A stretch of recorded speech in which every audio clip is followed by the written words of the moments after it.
성경에는 우리가 생각할 때 그게 정말 가능할까 싶은 여러 가지 바울의 권면들이 있습니다. 예를 들면 데살로니가전서 5장 16절부터 18절까지 말씀에는 어떤 권면이 있냐면 항상 기뻐하라, 쉬지 말고 기도하라, 범사에 감사하라, 이런 권면이 있고요. 빌립보서 4장 6절에 보면은 아무것도 염려하지 말고 다만 모든 일에 기도와 간구로 너희 구할 것을 하나님께 아뢰라, 이렇게 권면을 하고 있습니다. 항상 기뻐하라, 아무것도 염려하지 말아라.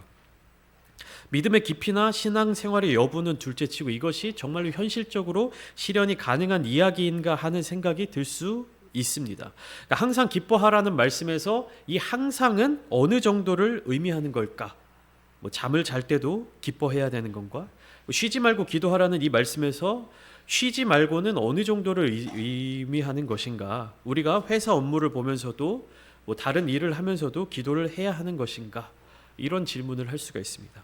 아니면 그리스도인으로 살아간다면 항상 기뻐할 수 있고 또 쉬지 않고 기도할 수 있는 그러한 삶을 살 수 있는 것인가 하는 생각을 가질 수도 있습니다.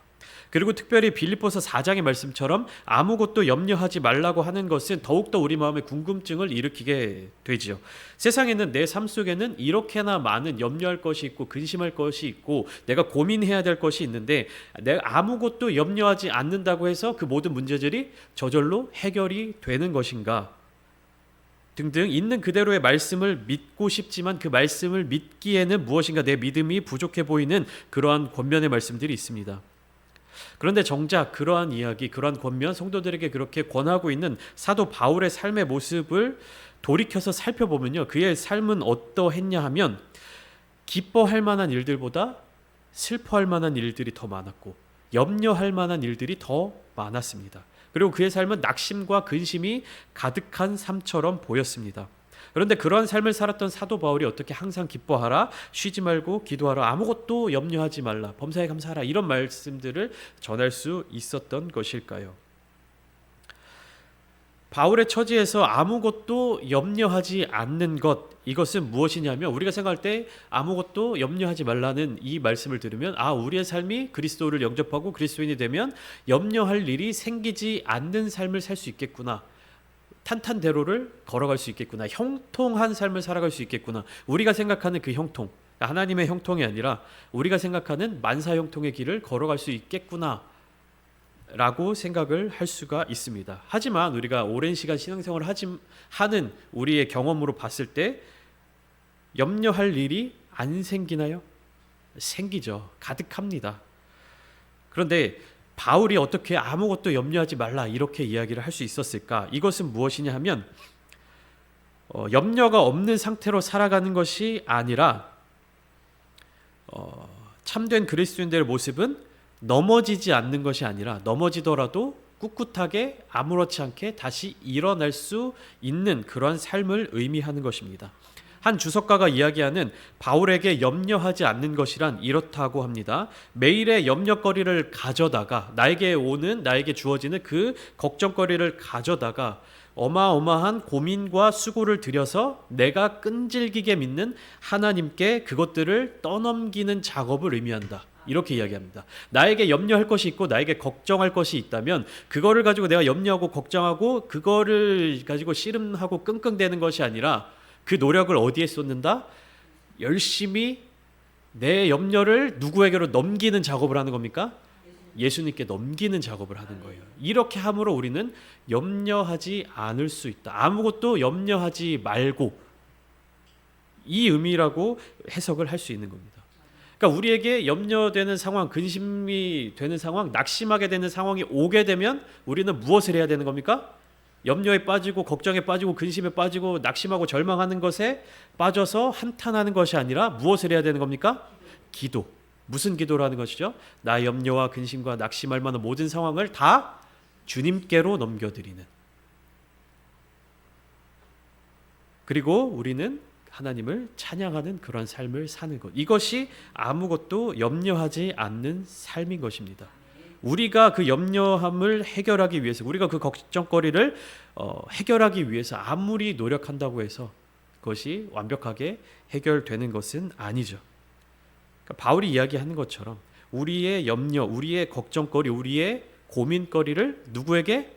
예수님께 넘기는 그러한 삶을 사는 것, 이것이 바울이 권면하는 삶이라는 것입니다. 고린도후서 7장 1절 말씀을 보면 바울은 이렇게 이야기하고 있습니다. 거룩함을 온전히 이루어 육과 영의 온갖 더러운 것에서 자신을 깨끗하게 하자. 오늘 본문이 7장 2절부터 시작인데요. 본문 바로 앞절에 이렇게 이야기하고 있어요. 깨끗하게 하자. 우리 그저께 금요 예배 시간에 함께 나누었는데 기억이 나실지 모르겠습니다. 요한복음 15장에 나타나는 깨끗함이 있었어요. 기억나십니까? 무엇과 연결됩니까? 나는 참 포도나무요 라고 예수님께서 말씀하시잖아요. 근데 그 요한복음 15장에서 깨끗하다라는 단어가 나왔어요. 어디에 나왔는지 기억나십니까?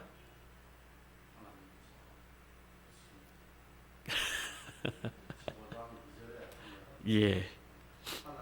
그러니까 깨끗하다라는 말이 어디에서 나오냐 하면 가지가 있잖아요. 가지가 나무에 붙어 있죠. 참포도나무에 붙어 있고 열매를 맺지 아니하는 가지가 있고 열매를 맺는 가지가 있습니다. 근데 열매를 맺는 가지를 농부 되시는 하나님 아버지께서 깨끗하게 하셔서 더 열매 맺게 하신다. 이렇게 나와 있어요. 열매 맺지 아니하는 가지는 버려지는 거죠. 그러니까 요한복음 15장의 참포도나무의 그 말씀을 통해서 깨끗하다라는 것은 열매를 맺는 것과 이어지게 되는 것을 우리가 배웠습니다. 요한복음 15장 2절 장로님께서 말씀하셨던 거 제가 읽어드리겠습니다. 무릇 내게 붙어 있어 열매를 맺지 아니하는 가지는 아버지께서 그것을 제거해 버리시고 무릇 열매를 맺는 가지는 더 열매를 맺게 하려 하여 그것을 깨끗하게 하시느니라. 이 깨끗함, 열매를 더 맺게 하기 위한 깨끗함이 요한복음에서 또 어디로 연결됩니까? 제가 금요일날 뭐라고 말씀드렸죠? 이 나무 가지를 깨끗하게 만드는 게 요한복음 13장에 무엇과 연결된다고 말씀드렸냐 하면 예수님의 세족식 제자들의 발을 깨끗하게 씻겨주시는 것과 연결된다고 말씀을 드렸습니다. 이 세족식은 관계예요. 예수님과 제자들의 관계. 그분과의 관계가 이 세족식의 발을 깨끗하게 씻겨주시는 것의 의미입니다. 그 관계가 결국 요한복음 14장에는 어떻게 나와 있냐면 누구로 가는 유일한 길이라고 나와 있는데 누구로 가는 유일한 길입니까? 아버지 하나님께로 가는 유일한 길이라고 예수님께서 말씀하고 계신 것입니다. 그러니까 이해가 되시죠? 저희가 금요일마다 요한복음을 통해서 말씀을 전하고 있는데 요한복음 15장 2절에 나와 있는 열매를 맺는 가지를 깨끗하게 하신다. 그 깨끗함이 요한복음 15장에 나타나 있는 깨끗함이 그 전장을 가서 13장에서 예수님께서 제자들의 발을 깨끗하게 씻겨주시는 것. 베드로에게 말씀하셨던 것처럼 내가 너를 씻겨주지 아니하면 너와 상관이 없느니라 말씀하셨던 것. 깨끗함으로 예수님과 관계를 맺고 그 예수님과 관계 맺은 것으로 요한복음 14장에 내가 곧 길이요 진리요 생명이니 나로 말미암지 않고는 아버지께로 올 자가 없느니라. 그러니까 깨끗해진 예수님과의 관계를 맺은 그 사람들이 예수님을 통해서 아버지께로 가는 것입니다. 다른 길은 없어요. 오직 예수님을 통해서만 하나님 아버지께로 갈 수 있는 것입니다. 그래서 고린도후서 7장 1절에서도 바울은 육과 영의 온갖 더러운 것에서 자신을 깨끗하게 하자라고 이야기했는데 그 전제가 뭡니까? 약속을 가진 우리는 하나님을 두려워하는 가운데서 거룩함을 온전히 이루어 하나님을 두려워하는 마음, 거룩함을 이루어서 깨끗하게 하자. 그리고는 이어서 2절 말씀에 이렇게 이야기합니다. 마음으로 우리를 영접하라 이렇게 이야기를 시작하고 있습니다. 마음으로 우리를 영접하라. 이것은 무엇이냐면 좀 넓은 마음으로 내 말을 들어달라. 우리를 받아들여줘라. 이런 얘기인데 고린도 교회가 바울에 대해서 오해하고 있는 부분이 있다면 나에 대해서 오해하고 있는 부분이 있다면 너희가 여러분들이 마음을 좀 넓혀서 내 얘기를 좀 들어주십시오. 바울이 이렇게 이야기를 시작하고 있는 겁니다. 그리고 고린도 교회 성도들은 어떻게 하고 있었어요? 실제로 바울을 오해하고 있었어요. 바울의 사도로서의 권위성에 대해서 당위성에 대해서 바울을 신뢰하는 면에 있어서 또 바울이 이야기하는 어떤 강한 어조의 이야기들 권면들 또 헌금에 대한 이야기들 이런 것을 가지고 고린도 교회 성도들은 바울을 오해하고 있었습니다. 2절 말씀을 보면 어떤 부분에 대해서 오해를 하고 있었는지 바울이 기록하고 있는데요. 뭐라고 이어지냐면 첫 번째, 우리는 아무에게도 불의를 행하지 않고, 두 번째로 아무에게도 해롭게 하지 않고, 세 번째, 아무에게서도 속여 빼앗은 일이 없노라, 이렇게 이야기하고 있어요. 그렇다는 것은 고린도 교회 성도들이 바울에 대해서 어떻게 생각을 하고 있었다는 거예요. 바울이 정의롭지 않고 불의를 행했고, 누군가에게 해를 끼치고, 그리고 누군가를 속여서 바울 개인의 유익을 취했다라고 생각하고 있었다는 사실인 거죠. 그러니까 불의를 행하고 해롭게 하고 속여 빼앗았다는 그 오해에 대해서 바울이 이렇게 이야기하는 거예요. 여러분이 좀 마음을 넓혀서 내 이야기를 좀 들어주십시오. 나는 그런 일을 행하지 않았습니다. 내가 여러분들에게 전한 그 말은 이런 의미였습니다라는 것을 설명하고 있는 거예요. 그래서 4절 말씀에 보면 고린도 교회 성도들이 오해한 것에 대해서 바울이 대답하고 있는데, 고린도 교회 성도들을 향한 마음을 같이 기록을 하고 있어요. 처음 이야기 4절에 보면 나는 너희를 향하여 담대한 것도 많고 너희를 위하여 자랑하는 것도 많고 우리의 모든 환난 가운데서도 위로가 가득하고 기쁨이 넘친다. 그러니까 세 가지 오해에 대해서 바울이 세 가지로 답변을 주고 있는 겁니다. 첫 번째는 뭐냐면 너희를 향하여 담대한 것이 많다. 이것은 사실 개역개정 성경이 좀 어렵게 번역이 됐는데, 내가 너희를 향해서 담대한 것이 많다. 이건 뭐냐면 너희를 신뢰한다. 내가 여러분들을 신뢰합니다. 이 얘기를 하는 것이고요. 너희를 위하여 자랑하는 것이 많다. 이건 뭐냐면 내가 너희에게 자랑한다. 이 얘기가 아니라 너희를 자랑스럽게 생각한다. 고린도 교회 성도들을 바울이 자랑스럽게 생각한다. 이 얘기를 하는 겁니다. 그것을 통해서 위로가 가득하고 기쁨이 넘친다. 이렇게 이야기를 하고 있어요. 그러니까 성도들이 오해하고 있는 것과 바울은 정반대되는 마음가짐을 가지고 있었던 거예요.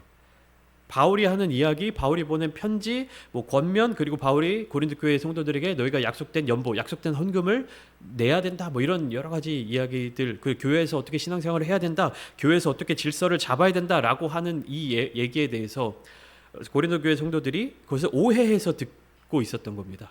바울의 진심에 대해서. 그러니까 바울이 아니다, 나는 너희가 잘못하고 있기 때문에, 너희가 마음에 안 들기 때문에 이런 이야기를 하는 것이 아니라 너희를 신뢰하고 너희를 자랑스럽게 생각하고 너희로 인해서 위로받고 기쁨을 얻는다. 그렇기 때문에 내가 여러분들에게 이러한 이야기들을 하는 것이다. 이렇게 바울이 설명하고 있는 것입니다. 그러면 어떻게 신뢰하고 어떻게 자랑스럽게 생각하고 무엇 때문에 위로가 가득하고 왜 기쁨이 넘칠까? 여기에 핵심은 무엇이냐면 깨끗함이에요. 바울이 7장에서 말씀을 시작하는 깨끗함. 이 깨끗함으로 말미암아 바울이 고린도 교회 성도들에게 그런 권면을 하는 것이고 위로를 받는 것이고 그들로 인하여 기쁨을 얻는 것입니다. 여러분들이 기억하실지 모르겠지만 고린도 후서 3장을 우리가 나눌 때 바울이 고린도 교회 성도들에게 이런 고백을 했다고 제가 말씀드렸습니다. 무슨 말이냐면 너희는 우리의 편지라. 너희는 그리스도의 편지다. 그 그리스도의 편지가 어떤 의미를 갖고 있다고 말씀드렸습니까? 제가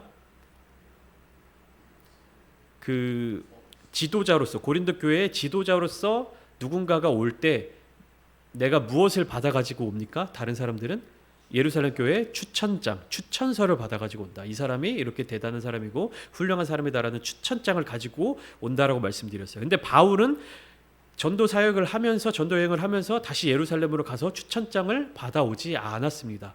왜 안 받아왔냐 하면 다른 사람들에게 있어서는 그 추천장이 나를 나타내주는 어떤 증거인데, 사도 바울에게 있어서 나의 사역의 열매, 나의 사역의 증거는 누굽니까? 그렇죠. 예수님인데 그 증거로 나타나 있는 게 그렇죠. 고린도 교회 성도들. 고린도 교회에 보내는 편지에 고린도 교회 성도들이 바울 당신의 사도적인 권위가 어디서 나타납니까? 예루살렘 교회에서 추천서를 받아왔습니까? 우리가 무엇을 보고 당신이 사도고 지도자가 되는 것을 인정할 수 있겠습니까? 라고 요청했을 때 바울이 그 교회 성도들에게, 고린도 교회 성도들에게 이야기했지 않습니까? 여러분들이 나의 추천서입니다.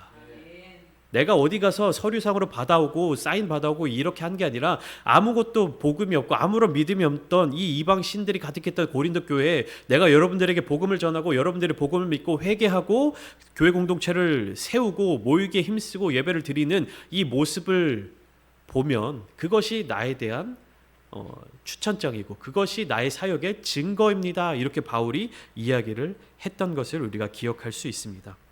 여기에서 가장 큰 핵심은 깨끗함이에요. 결국에는 관계성인 것입니다. 고린도서 7장 5절부터 7절까지의 말씀에는 이제 디도를 만나게 됨으로 인해서 위로받는 바울 일행에 대해서 이야기를 하고 있는데 디도가 어떤 사람이고 디도가 어떤 역할을 했는지에 대해서는 오늘 다 나누지는 않겠습니다. 너무 또 복잡하기도 하고 너무 길게 나눠야 되기 때문에 다만 한 가지 알려드릴 수 있는 것은 디도는 사도 바울의 편지를 고린도 교회에 전달하는 역할을 맡았습니다. 그리고 그들에게 받은 헌금을 다시 운반하는 역할을 한 것입니다. 그러니까 바울이 디도에게서 소식이 와야 되는데 디도가 편지를 답장을 가지고 와야 될 어떤 시기, 시간, 약속된 장소 그것이 있는데 디도를 자꾸 만나지 못하게 되니까 걱정이 되는 거예요.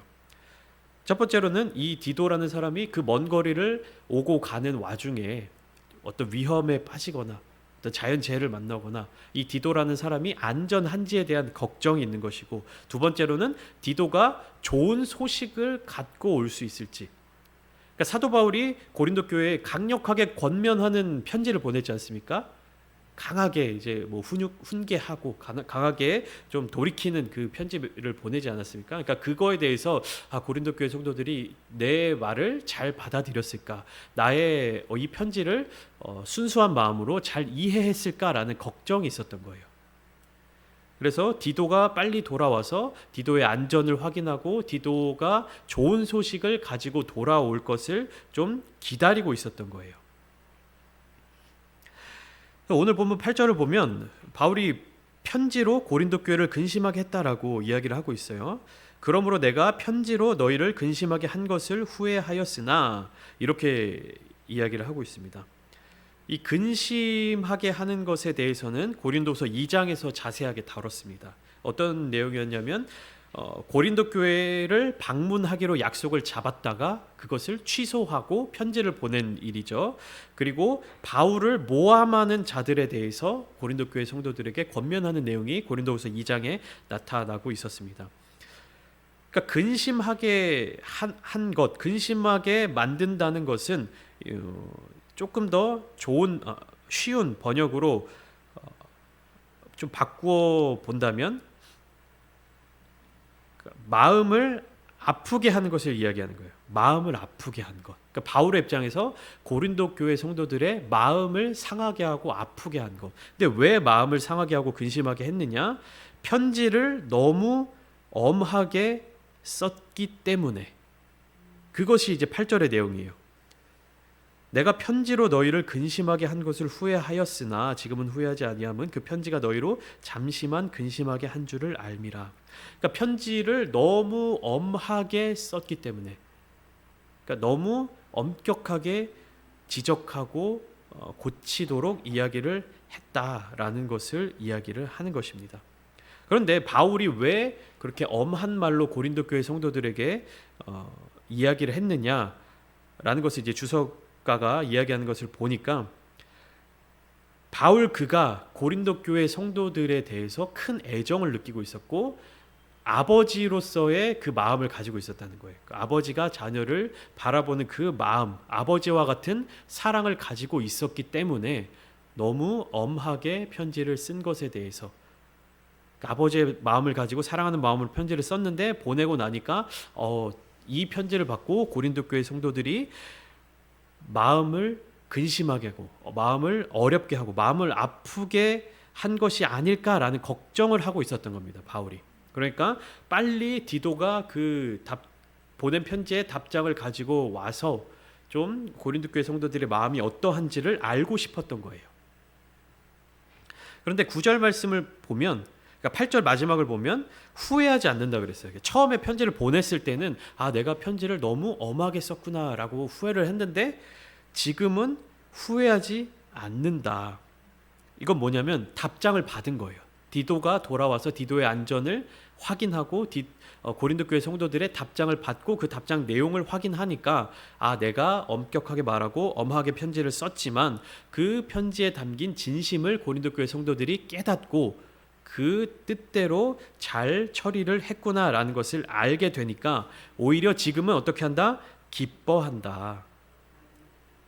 왜냐하면 9절 말씀에 내가 이 편지로 말미암아 너의 마음을 근심하게 한 줄 알았는데 실제로 근심했겠지만 그 근심함으로 인해서 무엇에 이르렀습니까? 회개함에 이르렀기 때문입니다. 그냥 근심하고 그 근심으로 말미암아 뭐 상처받고 뭐 다시는 바울을 보지 않을 거야, 다시는 뭐 바울과 함께 뭐 이야기를 하지 않을 거야, 이게 아니라 바울의 그 엄한 질책을 받고 훈육을 받고 바른 것을 깨닫고 회개함에 이르렀기 때문에 바울이 그것으로 말미암아 기뻐할 수 있게 된 것입니다. 그래서 9절 말씀에 보면 하나님의 뜻대로 근심하게 된 것이라고 되어 있죠. 하나님의 뜻대로 근심하게 된 것은 우리에게서 아무 해도 받지 않게 하려 함이라. 다시 쉬운 말로 바꾸면 하나님의 뜻에 맞게 마음 아파하는 것은 회개를 통하여 구원에 이르게 한다는 것이에요. 그러나 세상 일로 마음을 아픈 일은 어디로 연결되는 겁니까? 사망, 죽음에 이르게 하는 것입니다. 그러니까 세상적인 염려와 하나님의 뜻에 맞는 염려, 이것을 우리가 구분해야 되는 것입니다. 하나님의 뜻에 맞게 근심하는 것은 이거예요. 우리가 하나님의 뜻이 무엇인지를 다시금 정확하게 알고 바르게 알고 내가 깨닫지 못하고 그렇게 살아왔던 것을 누군가가 나에게 하나님의 뜻에 대해서 이야기를 해줬을 때 내 마음이 아프고 내 마음이 너무 상처받은 것 같고 고통 가운데 있지만 그것으로 말미암아 분노하고 좌절하고 실망하는 것이 아니라 그 말씀을 듣고 회개까지 연결되고 회개로 이어지기 때문에 그것을 바울이 지금 기뻐한다라고 이야기하고 있는 것입니다. 이것이 바로 성도를 사랑하는 목회자들의 마음인 것이에요. 제가 금요일에도 말씀을 드렸지만 이게 요한복음도 순서대로 가고 고린도서도 순서대로 가는데 제가 설교를 준비하면서 굉장히 금요일에 전했던 그 말씀이 겹치는 부분이 많은 것을 좀 느꼈어요. 그래서 같이 금요 말씀도 참고해서 유튜브를 통해서 다시 보시면 좋겠는데 이 목회자들이 성도들 향해서 특별히 바울이 그의 사랑하는 그가 개척한 교회면 얼마나 더 애정이 넘쳤겠어요. 그 교회 성도들을 향해서 이 애정 어린 마음을 가지고 이야기를 할 때 그냥 뭐 그렇게 살아도 돼. 목회자들이 성도들에게 여러분들 신앙생활하기 힘드시죠. 주일날까지 시간 내서 교회에 나와서 예배드리고 뭐 기도하기 힘드시죠. 매일매일 뭐 삶에 치여 사는 것도 많이 고통스러우시죠. 편안하게 기도하시고 뭐 시간 되실 때 여유 되실 때 기도하시고 편안하게 교회 나오시고 뭐 복된 삶을 누리세요. 하나님이 주시는 복을 누리면서 사세요. 이렇게 이야기하는 것을 목회자들이 성도를 사랑한다라고 생각하시는 분들이 계세요. 목사님은 내 상황을 이해해 주시는구나. 내 마음을 이해해 주시는구나. 내가 힘든 것을 알아주시는구나. 이렇게 생각하시는 분들이 계세요. 근데 정말로 성도를 사랑하는 목회자들은 그 성도의 영혼을 바라보는 거예요. 힘든 거 알죠. 어려운 상황 속에서 신앙생활 하는 거 알죠. 없는 상황 가운데서 하나님께 헌금 드리는 거 알죠. 하지만 그 알고 있는 것을 격려함으로 표현하는 것보다 이 하나님의 뜻대로 근심하게 하는 말을 더 많이 하는 경우가 있습니다. 왜냐하면 정말 성도를 많이 사랑하기 때문에. 목회자가 성도들에게 이런 어려운 말씀을 드리면 목회자는 이 얘기를 전하고 마음이 편한 줄 아십니까? 계속해서 고민하게 되는 거예요. 이 말씀을 전하고 나서 우리 성도님들의 마음 상했으면 어떡할까? 이 마음 상한 것 때문에 교회를 떠나게 되면 어떻게 할까? 그럼 내가 성도들과 하나님과의 관계를 멀어지게 만든 것은 아닐까? 더 전전긍긍합니다. 근데 오히려 여러분들 이렇게 하면 복 받으실 거예요. 하나님의 함께 주시는 복 가운데서 은혜를 누리면서 사세요. 이렇게 설교를 하고 나면 저도 그런 설교 합니다. 그런 설교를 하고 나면 마음이 편해요. 고민하지 않아요. 근데 오늘 같은 설교, 여러분들에게 막 권면하는 설교, 좀 더 힘을 내서 신앙생활 하세요라는 이 설교를 하고 나면 설교를 마치고 나서도 계속해서 신경 쓰이고 계속해서 생각나고 계속해서 마음 쓰이고 기도하게 됩니다. 이것이 정말로 성도를 사랑하는 목회자의 마음인 거예요. 그러니까 목회자가 성도를 사랑하는 마음으로 이런 메시지를 전하고 이런 권면을 하고, 물론 강단에서 설교로만 하는 것은 아니겠지만 개인적인 신방으로라든 이런 얘기를 할 때 우리도 알죠. 이 얘기를 듣는 성도들의 마음이 불편하겠구나. 목회자가 성도한테 집사님이 기도 좀 더 하세요, 이런 말 하면 당연히 듣는 사람의 마음이 안 좋게 된다는 것을 우리도 알잖아요. 그럼에도 불구하고 이 말을 하는 이유는 무엇입니까? 성도를 사랑하는 목회자의 마음이 있기 때문입니다. 그러니까 여러분들도 목회자의 말을 듣고 혹은 이제 함께 신앙생활을 하는 분들의 그런 말씀을 들을 때, 이게 내가 여기서 성경에 나타나는 근심하게 하는 것이 제가 마음을 아프게 하는 것이라고 말씀드렸죠. 그러니까 목회자의 말을 듣고 마음이 아프고 마음이 상하고 이럴 때 한 번 더 우리 성도님들은 기억을 해주시면 좋겠어요. 이 마음 아프게 하는 것이, 이 근심하게 하는 것이 과연 하나님의 뜻대로 하게 하는 근심인 것인가, 세상적인 근심인 것인가. 목회자가 이야기하는 이 말들이 하나님의 뜻에 맞는 말인 것인가, 세상의 기준에 맞는 말인 것인가, 한 번 더 기억하고 한 번 더 생각해 보시면 좋을 것 같아요. 금요일에 나눴던 것처럼 가지가 열매를 맺기 위해서는 어떻게 해야 됩니까? 나무에 붙어 있어야 됩니다. 그리고 나무에 붙어 있으면서 깨끗해야 열매를 맺을 수 있는 거예요. 그런데 이 깨끗하게 하는 것이 무엇입니까? 우리의 신앙생활에 있어서 우리를 깨끗하게 만드는 것은 회개하는 거예요. 그러니까 목회자가 여러분들에게 회개하세요, 기도하세요 하는 말은 여러분들이 뭐 죄를 진 게 많기 때문에 회개해라, 네가 지금 회개를 안 하고 있기 때문에 회개하라, 이 말이 아니라 더 많은 열매를 맺게 하기 위해서, 더 많은 은혜를 받게 하기 위해서, 하나님께서 주시는 더 많은 복을 누릴 수 있게 하기 위해서 권면드리는 거예요. 회개해야 깨끗해질 수 있고 회개해야 주님과의 관계가 회복될 수 있는 것입니다. 이 말씀을 기억하시고, 요한복음의 말씀을 기억하시고, 이 시간 함께 기도하실 때 우리의 마음속에 있는 것들, 우리가 알게 모르게 지었던 모든 것들, 우리로 하여금 더럽게 만들어서 아버지께로 나아가지 못하게 했던 것들, 이 시간 기도의 자리 가운데 모두 다 내려놓고 회개하며 깨끗하게 하고, 그 깨끗함으로 말미암아 하나님과 더 깊은 교제를 누리고 하나님께서 끝없이 부어주시는 그 은혜와 복을 누리며 살아가시는 저와 여러분들이 다 되시기를 주님의 이름으로 축원합니다.